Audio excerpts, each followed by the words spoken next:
Hello, everyone. Unfortunately, episode 18 has been lost to time. This is an audio-only summary of what happened during the session. Last session, Zayd shot and drove away the horror with 1,000 tiny hands. But it left a gaping hole torn in the back of the train where it entered, through which he spotted a swarm of hundreds of various flying bat-like monsters chasing the train, slowly gaining on it. Zayd set up his rifle and started shooting. Adric approached a pair of guards and pretended to be an innocent lost passenger looking for the bathroom.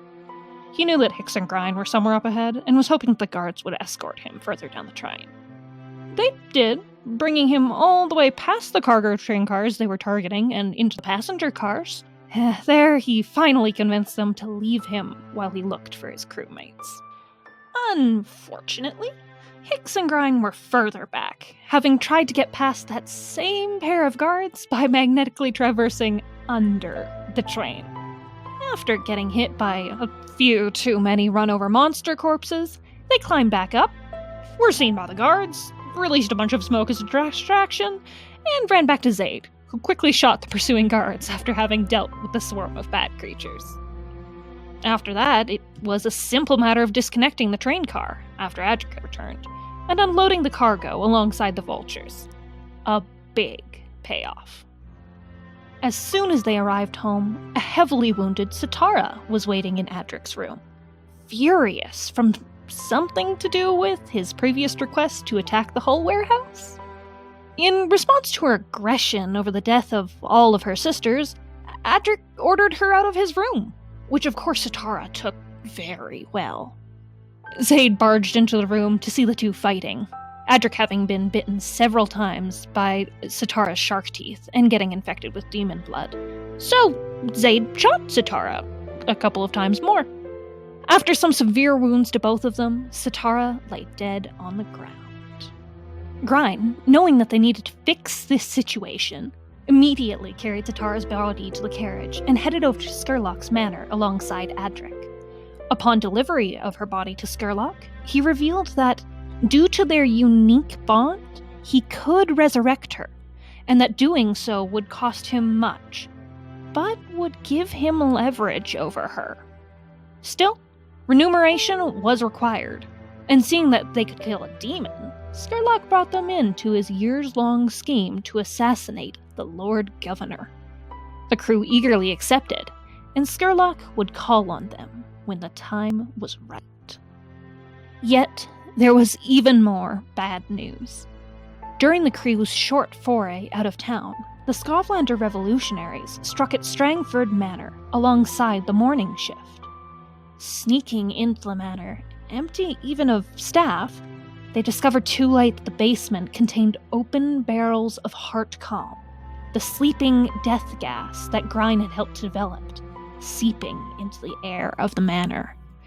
They had all breathed it in. They were all going to die very soon.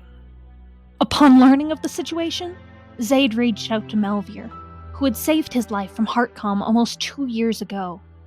After some convincing, Melvier revealed that her and her fellow worshippers of the Guardian of the Gates had developed a ritual to repeat what happened to Zayd. She gave him detailed directions to the Shattered Temple, a sanctuary for the various worshippers of Forgotten Ones that lies deep within the ancient twisting tunnels of Coalridge Mine. The Union paid for the ritual to be done to the morning shift, most of their earnings from the train heist, in fact, and allowed anyone else affected by the gas to join them if they paid for their own part. And so, they journeyed to the Shattered Temple to undergo a ritual that would save their lives. In the time since Zayd's rebirth, the worshippers of the Forgotten Gods had refined and improved the ritual. While Zayd was bound to his bird, Varys, indefinitely, these new folk would only be bound to their companions for a year. They got a litter of cats, and so the morning shift was renamed the Meowning Shift. While the ritual was happening, the Imperial military saw the attempted attack on Strangford Manor as organized treason, and sent troops in to occupy the district of Charhollow. They were going door to door, hunting anyone affiliated with the attackers. The real battle was beginning. But for now, the crew was eager to make some quick and easy coin after the unexpected expense of the ritual. They reached out to Tuhon, the silver nail they'd met alongside the vultures, and who was impressed with their anti-demon coating. They arranged a deal. If the Union can smuggle the anti-demon coating past the lightning barrier, the silver nails will gladly pay top dollar for it. The crew agreed, loaded several barrels of the coating onto their boat, and began piloting it through the canals.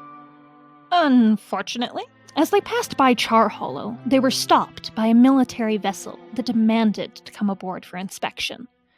Most of the crew was in disguise, knowing that they'd be wanted after the death of Mercy, and Henner was the only NPC aboard, the rest of the Meowning shift still recovering in the hideout.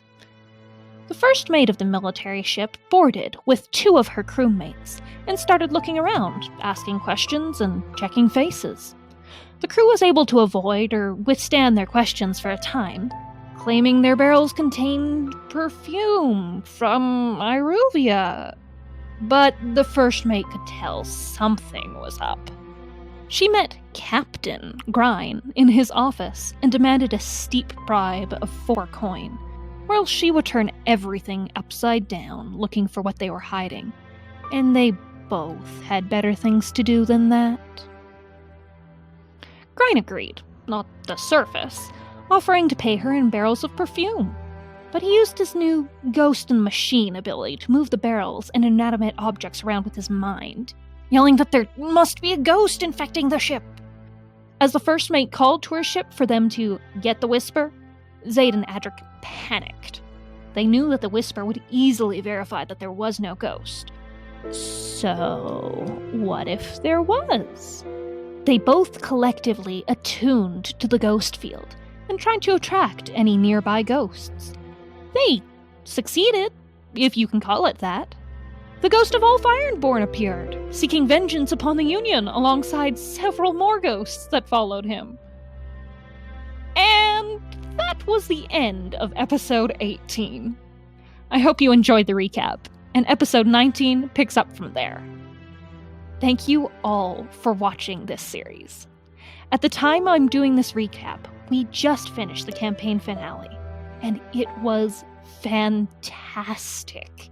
I do hope you tune in when it releases in a couple of weeks on YouTube.